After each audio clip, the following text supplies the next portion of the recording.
इस नवंबर आपके पसंदीदा वक्ता और यूट्यूबर्स मिलेंगे एक ही जगह, जयपुर डायलॉग्स एनुअल समिट 2025 में 7, 8 और 9 नवंबर। जी हाँ, राष्ट्रवादियों का महाकुंभ इस साल वापस आ रहा है। आज ही रजिस्टर करें।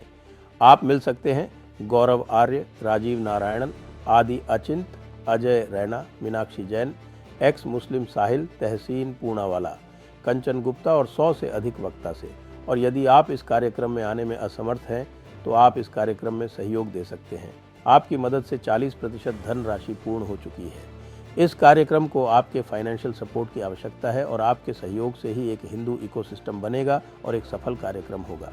रजिस्ट्रेशन के लिए और डोनेट करने के लिए नीचे लिंक दिए हुए हैं और आप सपोर्ट के लिए स्क्रीन पर दिया QR भी स्कैन कर सकते हैं।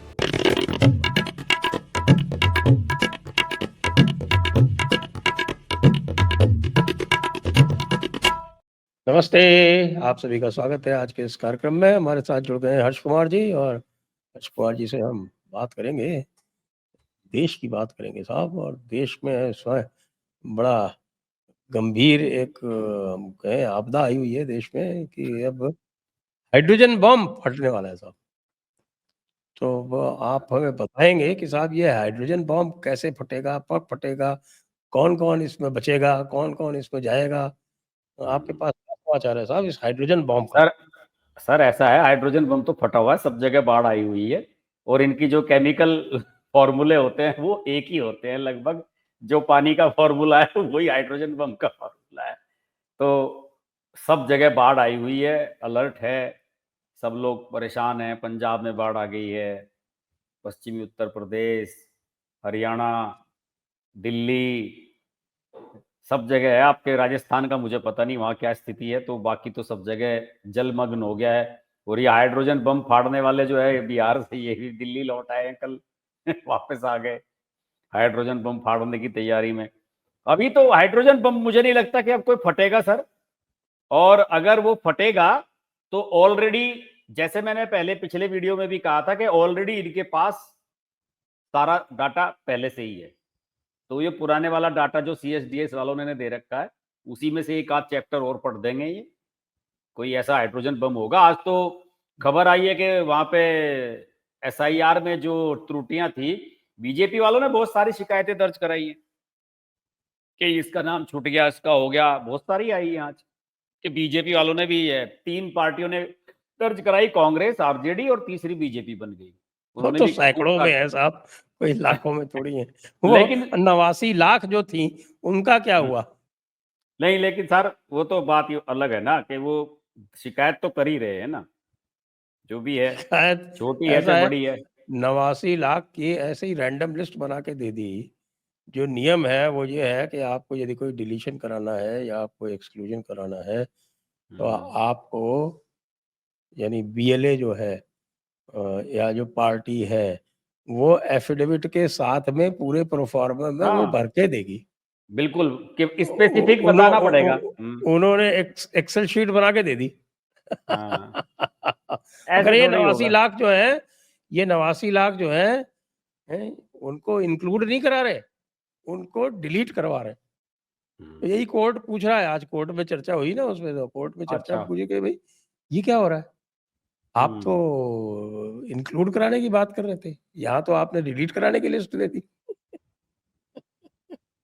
वो उनके वोट लेके आए होंगे ना कि ये भाजपा वालों के वोटर जोड़ दिए गए हैं इसमें, इसलिए जो है इनको डिलीट करा दो, ये वाली कहानी जोड़ने लेकर की के तो बात ही नहीं है, उसने तो 65 लाख डिलीट किए। और जो नए जो हैं, जो 18 साल से और उसके बीच के जो हैं, उनके जो है वो अलग से ऐड किए जाएंगे। ये तो स्टैंडर्ड प्रक्रिया है और उसका ऐसा तमाशा बनाया।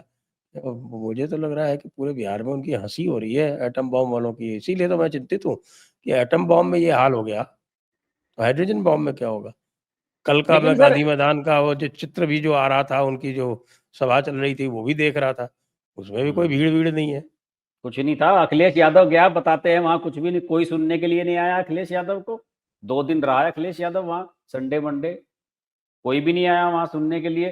और वहां अखिलेश यादव के जो पार्टी के कार्यकर्ता हैं पुराने सपा के, वो तो ये कह रहे थे कि 2017 से तो यहाँ पे समाजवादी पार्टी की कोई संगठनात्मक बैठक ही नहीं हुई बिहार में, ना कोई यहाँ का प्रदेश अध्यक्ष है, ना कोई प्रवक्ता है। ये जा रहे हैं वहां पे कि साहब हम उन्हें समर्थन देने के लिए जा रहे हैं। कई बार तो मतलब मुझे हंसी भी आती है कि साहब राहुल गांधी और तेजस्वी यादव तो नमूने हैं ही, अखिलेश यादव से बड़ा नमूना है नहीं कोई। नेपो किड्स जितने भी हैं ये इसमें अखिलेश यादव सबसे बड़ा नमूना है। आपको याद होगा 2 साल पहले इसने अपना एक राष्ट्रीय अधिवेशन कराया, और राष्ट्रीय अधिवेशन कहाँ कराया? कोलकाता में जाके।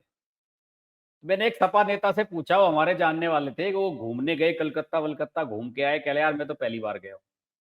तो मैंने कहा यार एक बात बताओ कि तुमने जो है सम्मेलन वहां कराया, वहां तो समाजवादी पार्टी को कोई जानता भी नहीं है बिहार, उसमें पश्चिम बंगाल में। तो उसने कहा कि हर्ष भाई ममता बनर्जी ने ऑडिटोरियम फ्री करवा दी थी व्यवस्था, वहां जो हॉल जिसमें हुआ था वो कौन सा नेताजी सुभाष चंद्र बोस कौन सा स्टेडियम है वो इंडोर, तो वो उन्होंने वो फ्री में करा दी थी व्यवस्था वहां पे। तो सारा इंतजाम बढ़िया हो गया, खाने पीने की व्यवस्था ठहरने की सब बढ़िया हो रखी थी, इसलिए पहुंच गए लोग वहां पे घूमने के लिए। तो ये सब इनकी कहानी को क्या क्या बताएं, इनका क्या क्या किस्सा सुनाए। अपना अपने प्रदेश संभल नहीं रहा, वहां योगी जी ने सफा चट कर दिया। संभल की रिपोर्ट आई है जब से वो, तो वहां कहानी बिल्कुल ही खत्म कर दी उन्होंने। तो ये तो एक दूसरे का क्या कहना चाहिए कि मोरल सपोर्ट कर रहे हैं। अखिलेश यादव उनका सपोर्ट कर रहे हैं, राहुल गांधी तेजस्वी का मोरल सपोर्ट कर रहे हैं कि मुख्यमंत्री बन जाए।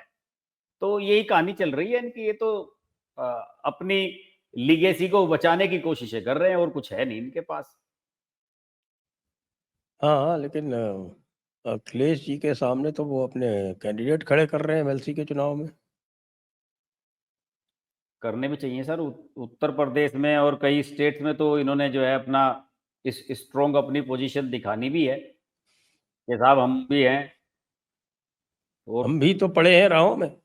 हाँ उल्फत तो की नई मंजिल को चला, यूं डाल के बाहें बाहों में, ऐ ढूंढने वाले ये देख तो के बता चल, हम भी ये तो पड़े हैं राहों में।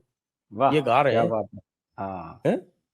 बिल्कुल उल्फत की बिल्कुल। नई मंजिल को चला। हाँ तो यही स्थिति है सर। लेकिन वैसे ये जो एटम बम, मुझे तब तक ये समझ में नहीं आया सर, एटम बम क्या था? मैं तो भूल भी गया। अरे हाइड्रोजन बम तो छोड़ी। वो प्रेजेंटेशन किया था ना उन्होंने, जिसमें दिखाया था कि साहब देखो ये महादेवपुरा कर्नाटका अच्छा, में, वो जो बेंगलोर में ये हुआ, वो और ये वो देखिए 7 अगस्त वाली प्रेस कॉन्फ्रेंस हुई थी। महाराष्ट्र में ये हुआ, और हम्म, बिहार में ये हो रहा है। वही तो था एटम बम। ओफो, उसे तो किसी ने माना ही नहीं है एटम बम। अब इन्होंने जो है इसलिए तो सोचा कि एटम बम की तो किसी ने कोई वैल्यू करी नहीं। हाइड्रोजन बम सुन के शायद लोगों का ध्यान आकर्षित कर लें कुछ उसकी तरफ। तो क्या लग रहा है सर, हाइड्रोजन बम क्या होगा? मैंने लोग तो सुना अंदाजा हरियाणा लगा का रहे हैं ला रहे हो, हाँ हरियाणा का है हाइड्रोजन हाँ, बम लोग में, ये कह हरियाणा रहे की हैं चर्चा होगी। कि हरियाणा का होगा। हरियाणा में क्या लाएगा ये? हरियाणा में तो लोकसभा चुनाव में तो इनका ठीक ठाक रहा था, 5 सीटें मिल गई थी इन्हें। विधानसभा चुनाव का कुछ होगा जरूर, हाँ।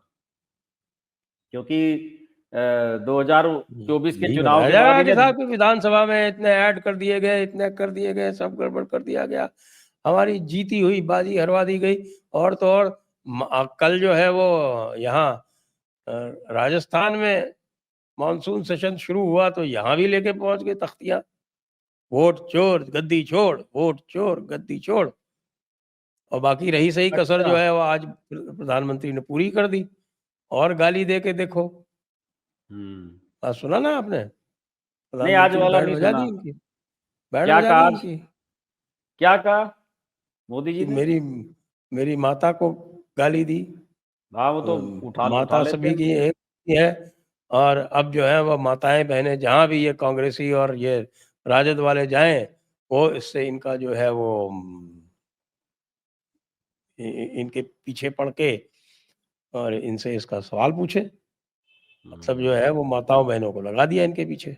बिल्कुल। लो, वो सही, वो तो बीजेपी वाले हमेशा ही करते हैं, और ये तो बात फैक्ट है कि एक बार सर्वे भी आया था, प्रशांत किशोर ने भी एक बार ये बात कही थी कि आप, और कई इनके जो ये लेफ्टिस्ट पत्रकार है, ये लोग कहते हैं कि अगर आप मोदी को, आप ठीक है, आप नीतियों के हिसाब से या किसी भी और मुद्दे पे, आप राजनीतिक मुद्दे से आप घेरो, कि मोदी पे जो पर्सनल अटैक आप भी कभी करते हो, उसका तो उन्हें फायदा मिलता है मोदी जी को।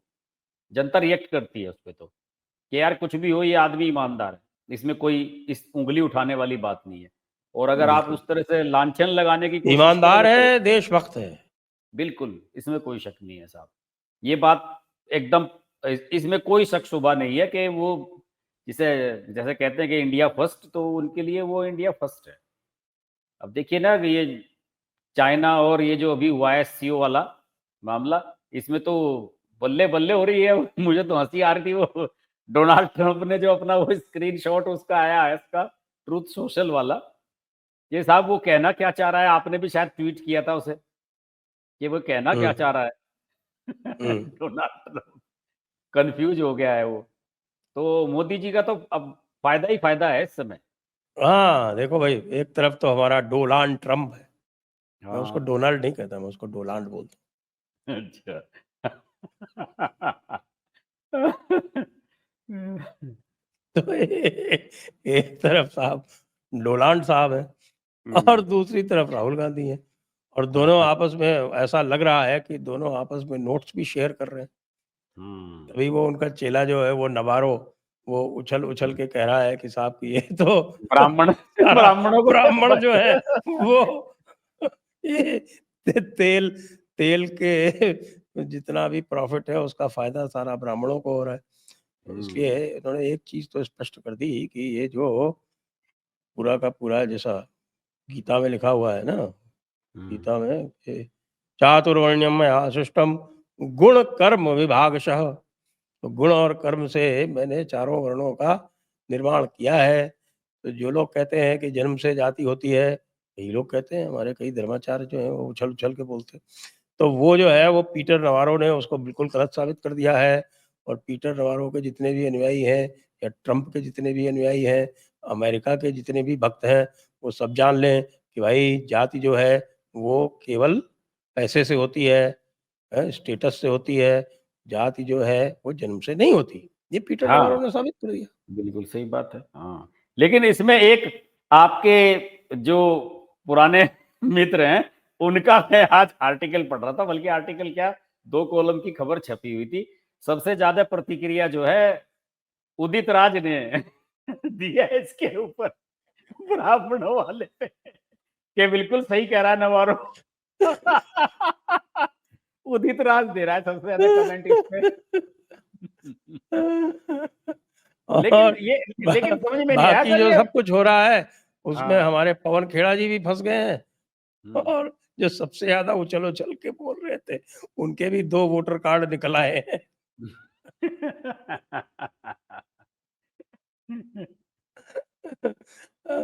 अब ये कह रहे हैं वोटर हुँ, लिस्ट बीजेपी के पास कैसे आती है? अरे मूर्ख पवन खेड़ा के बच्चे, वोटर लिस्ट तो कोई भी सर्च कर सकता है। इतनी हाँ, भी बुद्धि नहीं है, ऐसे-ऐसे तो बुद्धिमान प्रवक्ता बैठा रखे हैं उन्होंने।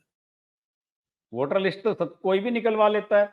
कुछ उसमें मेरे ख्याल में कुछ वहाँ फीस-वीस देनी पड़ती है सर, जाके है ना? कैसे निकलवाते हैं वो कुछ देना पड़ता है ना दफ्तर में जाके वहाँ, अरे! तभी मिलती है। सर्च कर लीजिए ना, उठाइए, निकालिए, सर्च कर लीजिए हुँ। ऑनलाइन। कौन सी ओ फीस देनी है? कुछ नहीं देनी। अच्छा, अच्छा ऑनलाइन डाउनलोड कर लो, उसका प्रिंट निकाल लो। हुँ, ऑनलाइन सर्च कर लो, फिर डाउनलोड कर लो, सर्च हो जाए हुँ। तो। अपना नाम सर्च करो, चाहे किसी और का नाम सर्च करो। हाँ, सही बात है। लेकिन ये तो मैं तो सब थोड़ा जी। नहीं, ये तो जो इनकी टीम है ना, अभी हम मेरे ख्याल में 1-2 हफ्ते पहले भी इस बात को डिस्कस कर रहे थे कि इस समय जो बौद्धिक स्तर वाले लोग थे कांग्रेस में, वो सब तो खत्म हो चुके। कुछ तो पार्टी छोड़ गए, किसी ने अपनी पार्टी बना ली, कोई दूसरी पार्टी में चले गए, कुछ रिटायर हो गए। तो अब राहुल गांधी की टीम में जो है ना, ये जिसे एक हमारे पत्रकार मित्र हैं यहाँ, एक दिन वो प्रेस क्लब में मिले थे, वो कह रहे थे कि राहुल गांधी ने तो विदूषकों की मंडली बना ली है अपने आसपास। तो वो विदूषक तो हैं, राहुल ये गांधी सारे के किसी सारे। किसी बुद्धिमान व्यक्ति को अपने पास सहन ही नहीं हाँ, कर सकता। चयन ही नहीं कर सकता। इसलिए तो वो सबसे ज़्यादा शशि थरूर से चिढ़ता था। वो सबसे ज़्यादा माइंडेड आदमी है इस समय। अगर कांग्रेस के लोगों की बात करें, अभी अगर उसे लोग कांग्रेस में मानते हैं तो। सबसे माइंडेड लोग है वो, सबसे पहले उसी के पीछे पड़ा होता है, उसे चाहिए ही इसी तरह के लोग। अभी देखो ना, वो ये जो गाली वाली बात बता रहे थे आप, गाली देने वाले लोग तो पसंद हैं। जब नरेंद्र मोदी को गालियां दी वहां पे, उस मुल्ला ने वहां पे चढ़ के स्टेज पे, तो तेजस्वी यादव या फिर राहुल गांधी या अखिलेश यादव, इनमें से किसी का कोई ट्वीट तक नहीं आया कि भाई कम से कम उसे, कहते हैं ना कि डिसऑन करना, कि भाई वो कोई सीरियस कार्यकर्ता नहीं था या उसकी बात से हम इत्तेफाक नहीं रखते। कम से कम इतनी बात तो एक पॉलिटिकल उसमें आपको कहनी चाहिए, इतना तो आपके पास कर्टसी होनी चाहिए कि भाई आप उसे कंडम कर दें। अगर आप शांत रहते हैं तो इसका मतलब आप उसे मूक सहमति दे रहे हैं। मैंने तो उस दिन वीडियो ये बनाया था कि रमेश बिधूड़ी के जैसे लोगों से मानते हैं लोग, रमेश बिधूड़ी की जरूरत है यहाँ। और रमेश बिधूड़ी जैसे लोगों को मोदी जी ने टिकट नहीं दिया, काट दिया टिकट बेचारे का। रमेश बिधूड़ी जैसे लोगों की जरूरत है सर। जब रमेश बिधूड़ी बोल रहा था तो किसी की हिम्मत नहीं हुई थी विपक्ष में से बोलने की। और ये राहुल गांधी मोदी को गाली देने वालों को इनाम देता है। आप याद करो इमरान मसूद ने क्या कहा था कि बोटी बोटी कर देंगे, मोदी गुजरात में चलता होगा, यहां नहीं चलेगा। उस आदमी को लगातार 3 बार टिकट दिलवाया राहुल गांधी ने, तो सांसद बन गया इस बार। तो राहुल गांधी को तो पसंद है ऐसे लोग जो डायरेक्ट मोदी पर पर्सनल आक्षेप करें, पर्सनल हमला बोले। ये तो है इनका सिस्टम। हाँ, लेकिन अभी राहुल गांधी जिसको भी टच कर लेते हैं ना, उसका क्रियाक्रम हो जाता है। हमारे धनखड़ जी को ही ले लो। धनखड़ जी को आपने वाइस प्रेसिडेंट हाउस से बाहर निकलवा दिया, अभी उनका बंगला अलॉट नहीं हुआ है। अच्छा, मैंने सुना वो तो चौटाला के यहाँ रहने चले गए।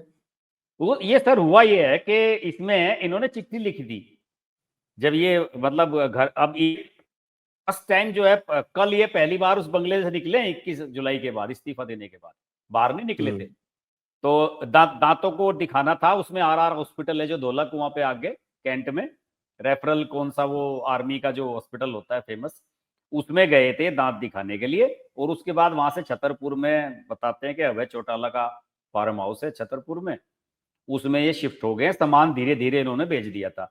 इनकी बेटी रहती है उधर गुड़गांव में, धनखड़ जी की, अपनी फैमिली के साथ। तो वो आती जाती रहती है इनके पास वहां से।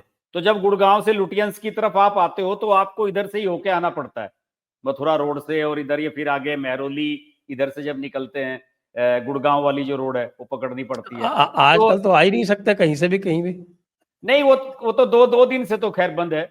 बड़ी दिक्कत थी, बड़ा पानी भरा हुआ था उधर सारे में। लेकिन वो पिछले 1 महीने में कंटिन्यूअस इनके पास आ रही थी।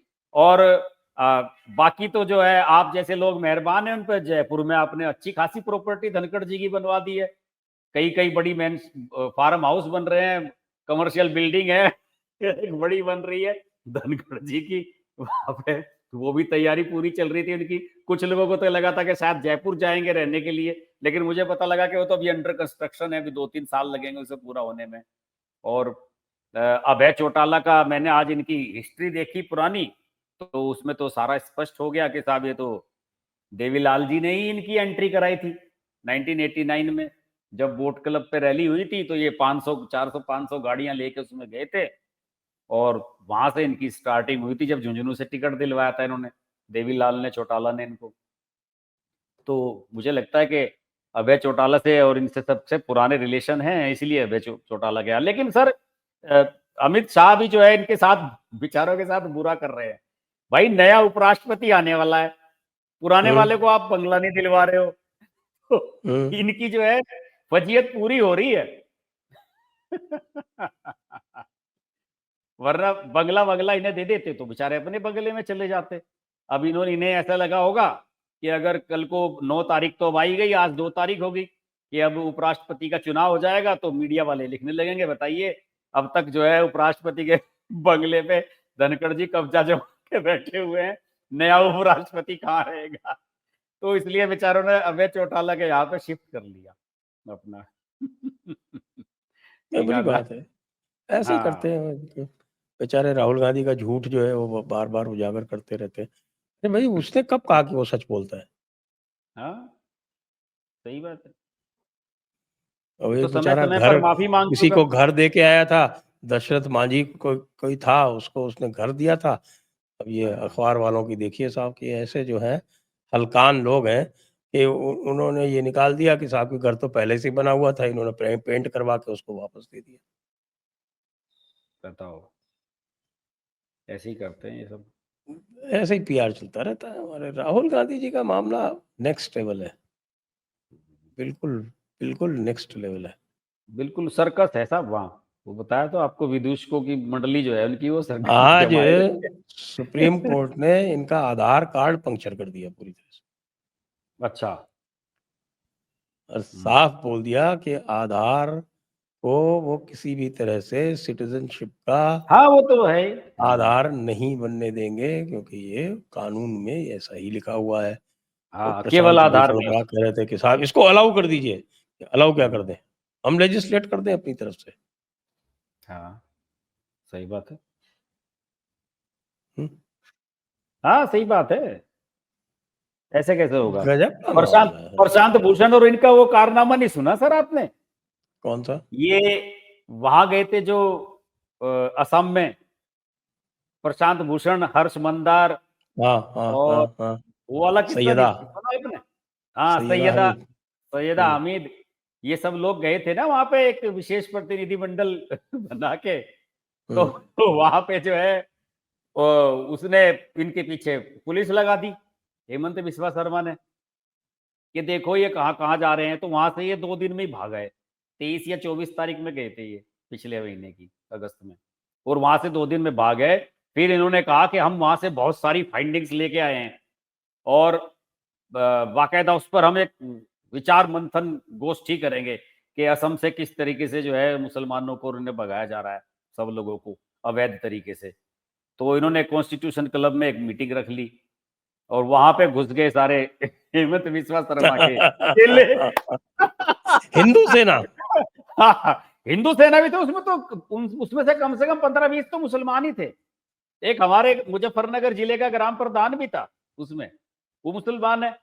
उसने कहा कि जो इंडियन मुसलमान है उसे रहने का हक है, बाहर का मुसलमान क्यों रहेगा यहाँ? उसने कहा कि सही, गलत कर रहे बिल्कुल, भगाओ घुसपैठियों को। तो बड़ा रायता फैला। फिर उसके बाद जो है वो क्या नाम है उनका, वो जो है ना वो दिल्ली यूनिवर्सिटी के प्रोफेसर साहब, वो बड़े वामपंथी हैं, सफेद से बालों वाले, क्या नाम है उनका? सर बड़े फेमस से हैं वो, जैसे हेमंत शर्मा की जैसे सफेद बाल रखते हैं वो, अपूर्वानंद। अपूर्वानंद। वो मंच का हम्म संचालन कर रहे थे। तो हम्म अपूर्वानंद कहते हैं कि हमें नहीं पता था कि साहब कॉन्स्टिट्यूशन क्लब के जो आयोजक हैं वो इस तरीके से लोगों को यहाँ घुसने भी देते हैं अंदर। उन्होंने राजीव प्रताप रूडी पे फोड़ दिया कि इन्हें घुसवा दिया यहाँ जबरदस्ती। अरे, राजीव प्रताप रूडी को तो कांग्रेस ने ही समर्थन दिया था। मतलब उसने वो बीजेपी से जोड़ने के बजाय, उन्होंने वैसे तो कह नहीं पाए किसी को डायरेक्ट, लेकिन उन्होंने ये कह दिया कि साहब ये जो आयोजक हैं, यहाँ के होस्ट, यहाँ के कॉन्स्टिट्यूशन क्लब के प्रबंधक हैं, इन लोगों की शय से जो है ये भीड़ यहाँ पे अंदर घुसी थी। उन्होंने लगभग आधा घंटे तक भाषणबाजी होने नहीं दी इनकी, खूब बवाल काटा उन्होंने। कहा वो तो वीडियो बड़े चले, आपने देखा नहीं है शायद, वो वीडियो बड़ा देखा वायरल देखा हुआ। जी जी। देखा देखा देखा। हाँ, उन्होंने बिल्कुल खूब देखा मैंने। हंगामा किया वहां पे।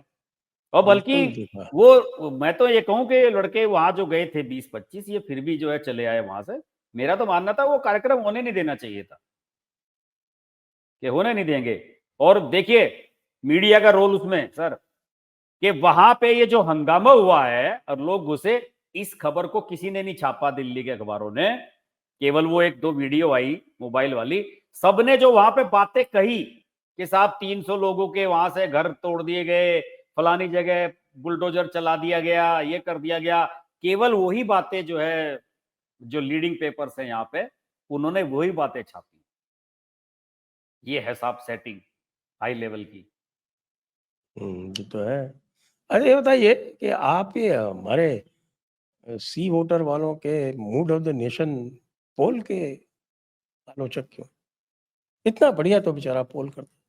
नहीं सर, आलोचक मैं इसलिए हूं इनका, हम्म क्योंकि सर ये कोई कोई इनका ग्राउंड नहीं है। जैसे सीएसडीएस वाले ने आज तक ये नहीं बताया कि भाई तुम्हें कैसे पता लगता है कि कोई जाट ने किसे दिए, गुर्जर ने किसे दिया, ब्राह्मण ने किसी को दिया। ये कह देते हैं कि हमने 1,48,000 सैंपल लिए। अरे भाई कहां से लिए आपने? 1,48,000 सैंपल आपने दिल्ली से लिए। तो दिल्ली वाले को क्या पता कि मिजोरम का चीफ मिनिस्टर कितना कितना बढ़िया काम कर रहा है।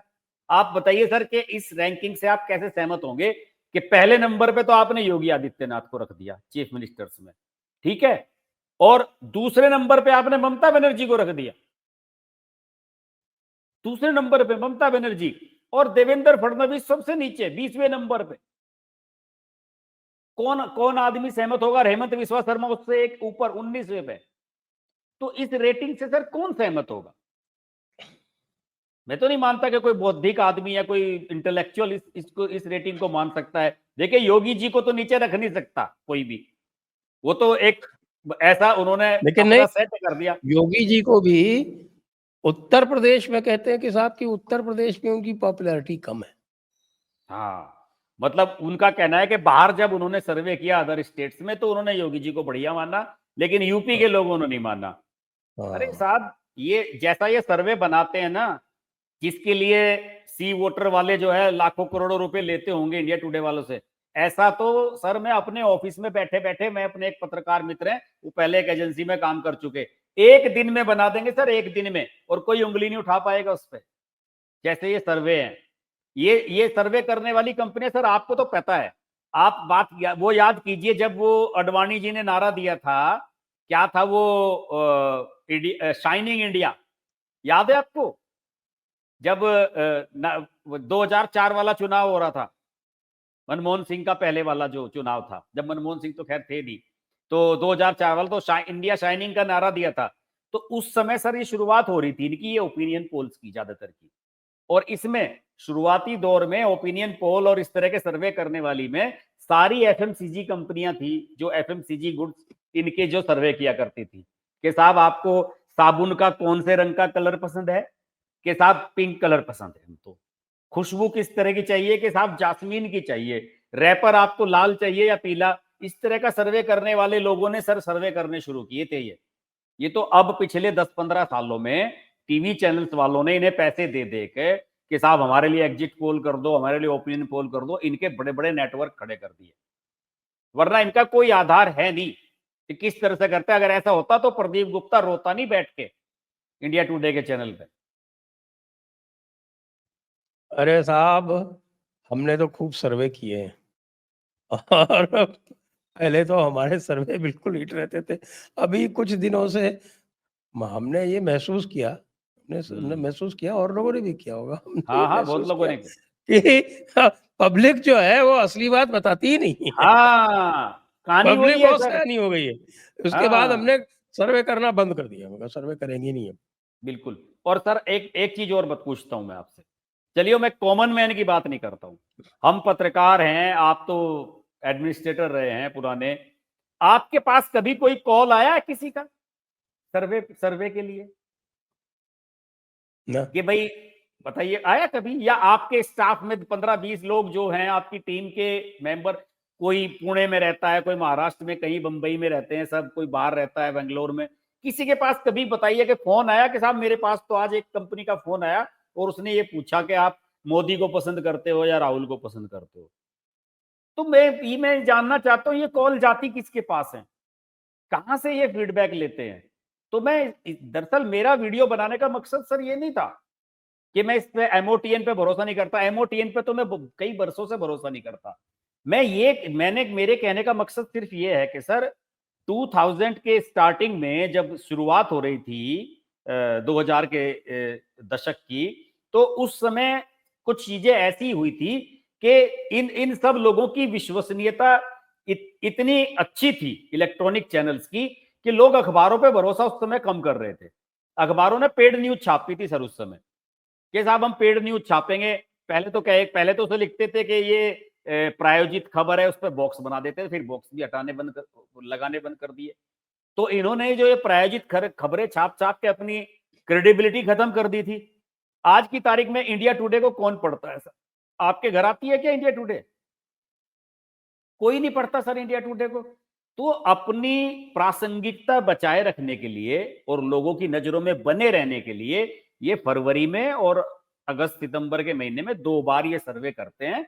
तो इससे होता क्या है कि आपने जो सर्वे छापा ना, तो अगर आपने योगी जी के बारे में अच्छा लिखा है तो योगी जी तो कम से कम उसे बुला के पढ़ लेंगे और उन्हें लगेगा कि हाँ यार, इंडिया टुडे है, कहीं इसकी कोई एग्जिस्टेंट है यहाँ पे।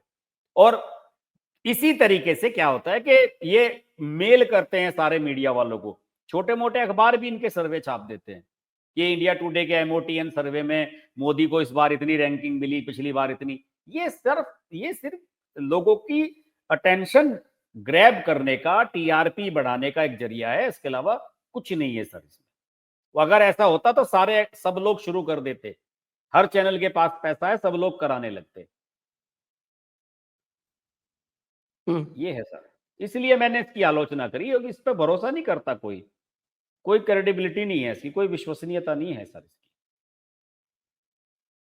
वैसे अभी तो 2024 में जब से हमारे गुप्ता जी का डिबेकल हुआ और उसके बाद से तो ये जो पूरा का पूरा जो सिस्टम ही है यही गड़बड़ हो गया। अब मैं भी शिफ्ट कर रहा हूँ, ये ओपिनियन पोल से लेके के बजाय जो एनालिटिकल सिस्टम है, पुराना जो हुआ करता था, एनालिसिस किया करते थे, वो एनालिसिस वाला मेथड फिर भी बेटर है, मुझे जी लग रहा है। बिल्कुल बिल्कुल बिल्कुल। और आप अगर इसमें ज्यादा ही और क्या कहना चाहते हैं और ज्यादा बारीकी में जाना चाहते हैं, तो संबंधित जिस स्टेट का कोई चुनाव हो रहा है, जैसे कि बिहार का हो रहा है या उत्तर प्रदेश का, तो वहां के जो पत्रकार लोग हैं, वहां के जो सीनियर जर्नलिस्ट हैं या यूट्यूबर्स हैं, वो ज्यादा आपको अच्छा इसका फीडबैक देंगे इन एजेंसीज वगैरह का। इन्हें बेकार बढ़ावा देने से कोई फायदा नहीं, इन्हें हम सबको मिलकर इन्हें कंडम करना चाहिए साहब। बकवास करते हैं ये सब, फर्जी आंकड़े हैं इनके। और साहब मैंने सुना दिल्ली में बड़ी जोरदार अफवाह चल रही है कैबिनेट एक्सपेंशन की, कह रहे हैं कि साहब के डॉक्टर जयशंकर को हटाया जा रहा है और नहीं सर, नितिन गडकरी को हटाया जा रहा है। ये सर इनमें चलती कितना दम रहती है है। इन सब अफवाहों में? नहीं सर, नहीं सर, मुझे मुझे इस बारे में कुछ नहीं है। मेरे बस आपने जैसे कहा कि इन अफवाहों में कितना दम है, मेरे लिए भी ये अफवाह ही है सर। ये तो समय समय पर आती रहती हैं। अभी तो पिछले हफ्ते तो वो चल रही थी कि शिवराज सिंह चौहान का नाम डिक्लेयर होने वाला है बीजेपी अध्यक्ष के लिए। अभी तो चल रही थी 6-7 दिन पहले कि फिर शिवराज क्या सिंह हुआ? चौहान का डिक्लेयर होने वाला है। और वो जो अभी यहाँ पे जब ये दिल्ली में विज्ञान भवन में वो चल रहा था ना, इनका सम्मेलन आरएसएस वालों का, जो स्पीच वगैरह दी जा रही थी, वहां पे जो लेक्चर्स चल रहे थे 3 दिन तक चले, उसके एकदम बाद खबर थी यहाँ दिल्ली में, बहुत सारे पत्रकारों ने तो बाकायदा ट्वीट किए थे कि आने वाला है शिव का राज, इस तरह के लिखने लगे थे लोग बाग। हुआ तो कुछ है नहीं। अब सुनने में आ रहा है कि साहब बिहार इलेक्शन के बाद करेंगे। तब ये कहानी चला दी कि बिहार इलेक्शन के नड्डा बाद नड्डा जी छोड़े नहीं जा रहे इनसे। अरे हाँ? साहब, ये छोड़े नहीं जा रहे। नड्डा जी की किस्मत देखो सर आप, वो ऐसे मौके पे बने हैं कि साहब माहौल कुछ ऐसा चलता चला जा रहा है, ऐसा चलता चला जा रहा है कि बस पूछिए मत। अरे अब तो जो है वो मोहन भागवत जी ने भी एक तरह से तो मुझे लगता है कि कह दिया कि साहब हमारा कोई इसमें दखल नहीं है, बीजेपी मोहन जैसा भागवत ने चाहेगी तो वैसा करे। मोहन भागवत वाल ने तो आखिर में एक दिन उस सेशन के विज्ञान भवन में क्वेश्चन आंसर्स भी लिए थे, लोगों के सवालों के जवाब भी दिए थे। उन्होंने कहा कि देखिए, बीजेपी का संगठन का मामला है, अध्यक्ष के मामला जो आप बार बार आप लोग कहते हो, आरएसएस वगैरह, उन्होंने कहा कि हम संगठन के उसमें कोई बिल्कुल दखल नहीं देते, हमारा कोई दखल नहीं है। और उन्होंने तो वो भी कह दिया कि 75 साल वाली बात का मेरा गलत मतलब निकाला गया कि साहब मैं मोदी जी पे कमेंट कर रहा हूं। उन्होंने कहा कि मैं तो खुद 75 का हो रहा हूं अभी इसी महीने ही, और मुझे अगर 80 साल की उम्र में भी संघ ये कहेगा कि हमारे लिए काम करो, तो मैं तो खुशी खुशी करूंगा, मैं खुद रिटायर नहीं होना चाहता। उन्होंने तो ये कहा है। तो बताइए, पूरा का पूरा जितना भी चलाया गया था, नैरेटिव बनाया था, मीडिया का गढ़ा हुआ, वो सब बेकार हो गया। बेकार हो गया। तो ऐसा है ना कि ये कुछ कुछ लोग सर 1 साल से चला रहे हैं नैरेटिव। एक नैरेटिव बड़ा तेजी से चलाया जा रहा है मीडिया वालों में, और बड़े बड़े बड़े पत्रकार इस पे लिख रहे हैं कि साहब चंद्रबाबू नायडू और नीतीश कुमार को राहुल गांधी ऑफर भेज रहे हैं कि भाई हम आपको सपोर्ट कर देंगे, आप जो है दोनों में आपस में तय कर लो किसे प्राइम मिनिस्टर बनना है। ये भी नैरेटिव ये नैरेटिव भी खूब चल रहा है। नीतीश बाबू। हाँ, सच में सर, ये बड़ा बड़ा नैरेटिव चलाया जा रहा है। अब इस पे कौन अब यकीन करे चक्कर सर? तो इसमें ये है, इसमें बड़ा भारी चक्कर है। हुँ। जब तक दोनों एक साथ नहीं आए, तब तक इनकी सपोर्ट से कुछ होता नहीं। हाँ, एक से होता नहीं है काम। हुँ, और एक के लिए दूसरा क्यों आए? सही बात। और नीतीश तो दूसरे के लिए आ ही नहीं सकते। नीतीश तो अपने लिए आएंगे। और चंद्रबाबू ठीक है। नायडू का तो मेन इंटरेस्ट सर यही है कि वो अपने अपने बेटे को वहां सेट कर दे और थोड़ा सा मोदी के साथ सेटिंग करके थोड़ा सा आंध्र प्रदेश में काम करा दे। चंद्रबाबू नायडू इससे ज्यादा कुछ उसका सोचता नहीं है। उसने पिछली बार गलती की थी और उसने देख लिया। हाँ, हाँ, वो बहुत सयाना आदमी है, वो दोबारा गलती ये बिल्कुल करेगा नहीं। उसका हाँ। इंटरेस्ट आंध्र प्रदेश में है, उसको भी ये पता है कि वो न तो प्राइम मिनिस्टर बन सकता है, और यदि बन गया तो रह नहीं सकता है। रह नहीं सकता फिर। और उसका उल्टा चंद्रशेखर इम्पैक्ट बनेगा। उसके प्रदेश में पड़ेगा। तो इसलिए उसका कोई इंटरेस्ट नहीं है। हाँ, साथ में उसका जो मेन फैक्टर है वो है पवन कल्याण। हाँ, वो उभर जाएगा वहां। पवन कल्याण के बिना वो चुनाव जीत नहीं सकता। और पवन कल्याण जो है वो पूरी तरह से बीजेपी के साथ में। हाँ, इसलिए पवन ये कल्याण ने तो तो बात समझौता ही कराया था बिल्कुल इनका। ही। अच्छा, ये हाँ, भी चल रहा है कि साहब ट्रम्प चाहता है कि मोदी नहीं रहे, और ट्रम्प ने जो है वो चंद्रबाबू नायडू को मैसेज करवाया है कि तुम या तो बीजेपी का साथ छोड़ दो, और या फिर हम्म, हम तुम्हारी संपत्ति जो यूएस में है उसको जब्त कर लेंगे। हाँ, ये भी उसी का ही पार्ट है। वो जो हम्म। मैं आपको बता रहा हूँ ये भी उसी नैरेटिव का पार्ट है। वो पता नहीं लोग क्या क्या कहानियां चला रहे हैं सर। बहुत तरह तरह की कहानियां चल रही हैं। तो जब तक कोई आदमी अपने मुंह से ना कहे अब ये बात ऐसे ऐसे किसी के नैरेटिव चलाने से क्या होता है। मजे ये की बात यह है, मजे की हम्म, बात यह है कि साहब जब से ये ट्रम्प वाला मामला हुआ है ना, कि इनके तो सबके मुंह से लार टपक रही है। हाँ, इन्हें इन्हें जितनी ये लग लार रहा है कि वो जितनी लार कांग्रेसियों के मुंह से टपक रही है, उससे 10 गुना लार जो है वो कई सारे जो पत्रकार हैं उनके मुंह से टपक रही है। ये आपने देखा ना, रवीश कुमार ने हाँ। क्या बताया? रवीश कुमार ने राहुल गांधी को महात्मा गांधी से तुलना कर दी। अच्छा जी। मैं तो सर और क्या, रवीश कुमार को देखना ही बंद कर दिया आजकल, मैं नहीं देखता। रवीश कुमार ने महात्मा गांधी से तुलना कर दी। साहब क्या बात कर रहे हैं आप? हमारे आशुतोष जी का तो चैनल ही नहीं चल रहा, अब क्या करें हम? और अरे सर ये तो जितने यूट्यूबर हैं इस समय, जितने भी ये कम्युनिस्ट टाइप के हैं, ये तो राहुल गांधी की कवरेज करने के लिए वहीं थे। अजीत अंजुम और वो आरफा खानम शेरवानी, उसने अपना चैनल बना लिया है, द वायर छोड़ दिया है उसने। वो तो कांग्रेस कांग्रेस वहीं, राहुल गांधी ने ये कह दिया, आज राहुल गांधी ने वो करा, यही दिखाई जा रही है। वो भी बिहार चली गई है। ये तो पीछे लग गए हैं इसके। और सर वैसे आपने कहा कि डोनाल्ड ट्रंप ये नहीं चाहते कि मोदी ना रहे, और हम ये कह रहे हैं कि मोदी नहीं चाहते कि डोनाल्ड ट्रंप रहे। हम भी ये कह सकते हैं। डोनाल्ड तो ट्रम्प तो मोदी ने हॉस्पिटलाइज भी हो गए, क्या करेंगे? शी जिनपिंग और पुतिन के साथ घूम रहे हैं मोदी जी तो। वो देखिए देखिए वो जैसे राजनाथ सिंह एक कार्यक्रम में अभी कह रहे थे कि भाई हमने जो कोई दुश्मन जो है राजनीति में जो है वो अस्थाई स्थायी नहीं होता। तो उन्होंने कहा कि इसमें किसी के बारे में ये कहना कि ये हमारा दुश्मन है, ये दोस्त है, ये सब गलत है। और जहां हमारे हित हैं सर वही होना चाहिए। डोनाल्ड ट्रंप भी अमेरिका के लिए वही करना चाहता है जो मोदी जी हमारे लिए करना चाहते हैं। तो दोनों के हित एक हैं सर, तो अपना अपना काम कर रहे हैं दोनों। बड़ा मामला ठीक नहीं है। और हम्म। उधर योगी जी ने बैंड बजा रखी है। अखिलेश यादव जो है वो पूरी तरह से वो सर संभल खिसके वाली हुए। रिपोर्ट बढ़िया आ गई है वो। और हम्म। उसमें तो बड़ी चीजें निकल के सामने आ गई। योगी जी ने तो उसे पूरा, मुझे लगता है कि योगी जी अगला चुनाव संभल पे ही लड़ने वाले हैं सर। हाँ, ये है तो ना? पक्का है। अगला हाँ। चुनाव उनका संभल पे ही होने वाला है। और तो आप तो बगल में हैं, सर आप उन्होंने बताएंगे कि अभी साहब। अभी उसके मुख्य अंश जारी करे गए हैं मीडिया वालों को। अभी उसकी रिपोर्ट की कॉपी नहीं मिली। मैंने पूछा था एक से लखनऊ में, मैंने कहा यार इसकी कॉपी मिली क्या?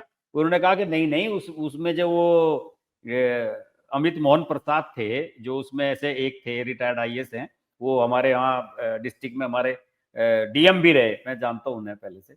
तो उन्होंने मीडिया से बाहर निकल के कुछ ये बातें बता दी, लेकिन ये बातें पहले से ही लोग जानते ही थे कि साहब वहां पे ऐसा था, वहां ऐसे था, इतने मंदिर थे, फलाना था, डेमोग्राफी चेंज हो गई थी। तो ये बातें तो सब लोग जानते हैं, लेकिन अभी ये जो है इसकी जो परतें हैं इस रिपोर्ट की, वो धीरे धीरे खुलेंगी 2027 तक। तो तब इन्हें पता लगेगा, अखिलेश यादव को और इन सब लोगों को, कि उसका असली टारगेट उसका क्या है।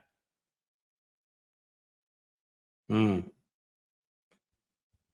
हाँ, लेकिन अखिलेश जी जो हैं वो बिहार घूम रहे हैं बजाय उत्तर प्रदेश संभालने के। हाँ सर, वो उत्तर तो प्रदेश में मैंने, उनका पीडीए काम नहीं कर रहा। हाँ पीडीए क्या नहीं पूजा काम कर रहा, पूजा पूजा पाल पाल उनकी को नहीं तरफ आ गई। संभाल पाए। पूजा पाल तो बीजेपी की तरफ, मुझे लग रहा है कि टिकट योगी जी ने कह दिया होगा कि अब की बार आपको देंगे। और देखिए सर, कायदे की बात भी है, पूजा पाल को तो समाजवादी पार्टी में रहने का मतलब ही नहीं बनता।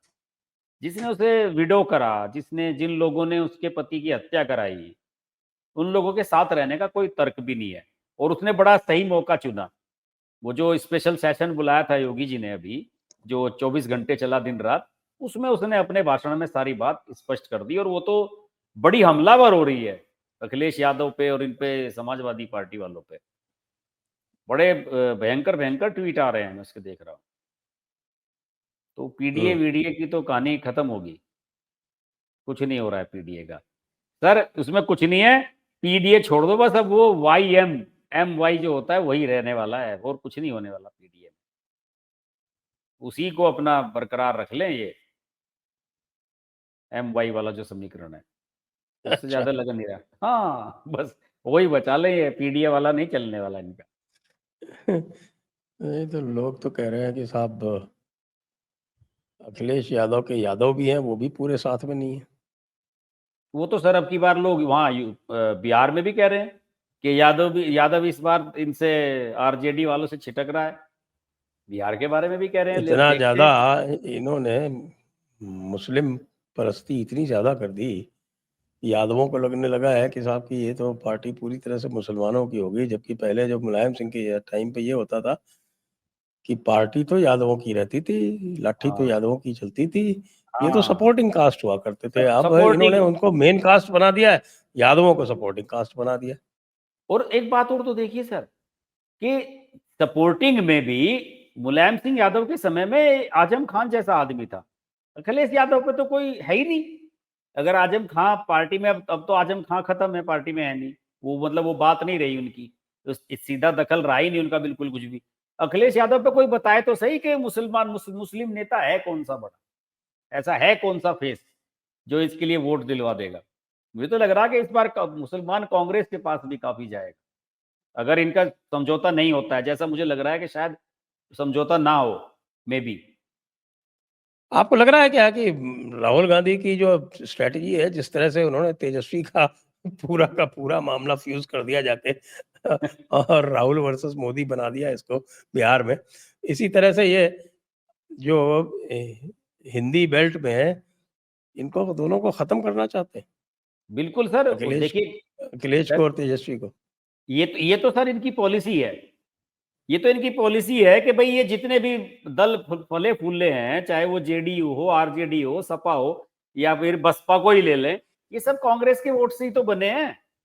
और सर अब इसमें सबसे बड़ा, सबसे शातिर आदमी राजनीति में अगर देश की कोई है सर, अरविंद केजरीवाल है। देखिए उसने कैसे हमला बोला है राहुल गांधी पे और सोनिया गांधी पे, डायरेक्ट कहा कि इनकी सेटिंग हो गई है मोदी जी से, मोदी इन्हें जेल में भेजते नहीं, हमें तो छोटी छोटी बातों पे जेल में भेज रहे हैं। तो राहुल गांधी जैसे लोगों का इलाज अखिलेश यादव, ये अरविंद केजरीवाल जैसे लेते लोग करते हैं, या अखिलेश यादव और तेजस्वी जैसे पिछलक को नहीं कर सकते उसका इलाज। वहां तो वो फायदा ही उठाता रहेगा उनसे, लेकिन वहां उसे दिख रहा है पंजाब, अरविंद केजरीवाल को उसने सीधे हमला बोल दिया कि साहब ये जो है सोनिया गांधी को अंदर बंद नहीं किया। और नेशनल हेराल्ड का जो केस है, कपिल सिब्बल बड़े परेशान हुए थे उस पर। कपिल सिब्बल कह रहे हैं कि साहब ये पारिवारिक हमला नहीं बोलना चाहिए अखिलेश, वो अरविंद केजरीवाल को, कि परिवार पे आप सीधे हमला कर रहे हो। बताइए वो कपिल सिब्बल जिसे पार्टी से बाहर निकलवा दिया राहुल गांधी ने, वो इतना परेशान है। तो बात अरविंद केजरीवाल की है। जैसे अरविंद केजरीवाल ने जेल से आके क्या कहा था कि ये योगी जी को सीएम नहीं बनने, वो योगी जी को पीएम नहीं बनने देंगे, ये अमित शाह को पीएम बनवा देंगे मोदी जी। उसके उस बयान से बड़ा वो चिंगारी का काम हुआ था सर उससे उत्तर प्रदेश में। तो अरविंद केजरीवाल है सर पॉलिटिशियन, इन्हें पॉलिटिक्स नहीं आती है करनी। उसको पता है कि कहाँ क्या हिट करेगा। हाँ, तो इन्हें पता ही नहीं है। ये अखिलेश यादव वगैरह राहुल गांधी के साथ लग के पिछलग्गू बने हुए हैं। आप बताइए सर, अखिलेश यादव क्यों इसका पिछलग्गू बनता है? उनकी कितनी सीट हैं? उनकी 99 सीट पूरे ऑल ओवर इंडिया में, इसकी 37 अकेले यूपी में आई थी, और ये फिर भी राहुल गांधी के पीछे पीछे घूमता है अखिलेश अरे यादव। असेंबली में तो 2 ही सीट हैं। हाँ, असेंबली में तो कुछ है ही नहीं। मैं ये तो कह रहा हूं कि आप एक बात बताइए सर, अगर अखिलेश यादव या समाजवादी पार्टी कांग्रेस से अलग होकर चुनाव लड़े विधानसभा का, कुछ फर्क पड़ेगा क्या सपा पे? कुछ फर्क पड़ेगा क्या? कांग्रेस के कैंडिडेट 4-4, 5-5 हजार, 2-2, 3-3 हजार वोट वाले हैं सर, कुछ फर्क नहीं पड़ता। लेकिन उसके बावजूद ही पता नहीं ये अखिलेश यादव क्यों पिछलग्गू बनता है कि साहब नहीं, कांग्रेस के साथ चलना है। आप चीफ मिनिस्टर हो, 2017 का याद कीजिए। 2017 में आप फुल मेजोरिटी की सरकार चला रहे थे, 5 साल की सरकार थी, फिर भी आप कांग्रेस के साथ समझौता कर रहे थे। कि तो इनकी राजनीतिक सोच पे मुझे हंसी आती है कि ये कर क्या रहे हैं। तेजस्वी को तो फिर भी है कि फायदा है, वहां कांग्रेस कुछ कर सकती है बिहार में। उत्तर प्रदेश में तो कांग्रेस के पास है ही नहीं। पिछली बार तो देखो ना, टिकट बांटे थे प्रियंका गांधी ने, क्या हाल हुआ था। किसी बिग बॉस की हीरोइन को, बिग बॉस में गई हुई सेलिब्रिटी को टिकट दिला दिया, कहीं किसी को दिला दिया, कहीं किसी को। ऐसे ऐसे लोगों को टिकट दिए, कांग्रेस का टिकट लेने के लिए तैयार नहीं था सर कोई। पिछली बार जबरदस्ती देखिए, टिकट दिए गए थे। एक तो मोना शुक्ला जीत गई। सर वो तो जीतनी है, वो प्रमोद तो तिवारी की लड़की नहीं जीतेगी और कौन प्रमोद जीतेगी? तिवारी की लड़की जीती थी। और हाँ, दूसरा वो 5 बार का हारा वीरेंद्र बेचारा। वीरेंद्र बेचारा। तो इन्हें तो साफ कह देना चाहिए कि हम आपको एक भी सीट नहीं देंगे, कांग्रेस वालों को। और देखिए कितनी बड़ी गलती कर रहा है। अब की बार इन्होंने 17 सीट छोड़ दी थी कांग्रेस वालों के लिए लोकसभा चुनाव में, उनमें से 6 मिल गई कांग्रेस को। अब की बार अगर आप 30-40 सीट दे दोगे तो आपके 5-7 विधायक बन जाएंगे सपा के वोट से। जो सपा का वोटर है वो आपको वोट दे देगा तो कांग्रेस के विधायक बन जाएंगे। बहुत बड़ी गलती करेंगे। विधानसभा चुनाव तो अखिलेश यादव को कांग्रेस के साथ बिल्कुल भी नहीं लड़ना चाहिए। उससे बेटर तो मायावती हो, एक बार उन्हीं के पैर पकड़ ले दोबारा। ये कौन समझाएगा? उनका नाम अखिलेश यादव है, आप जानते हैं अच्छी तरह से। चलिए, आज की चर्चा को अब यहीं पर विराम देते हैं। सभी दर्शकों को बहुत बहुत धन्यवाद, हर्ष जी को बहुत बहुत धन्यवाद। जय हिंद, जय भारत, वंदे मातरम। नमस्कार।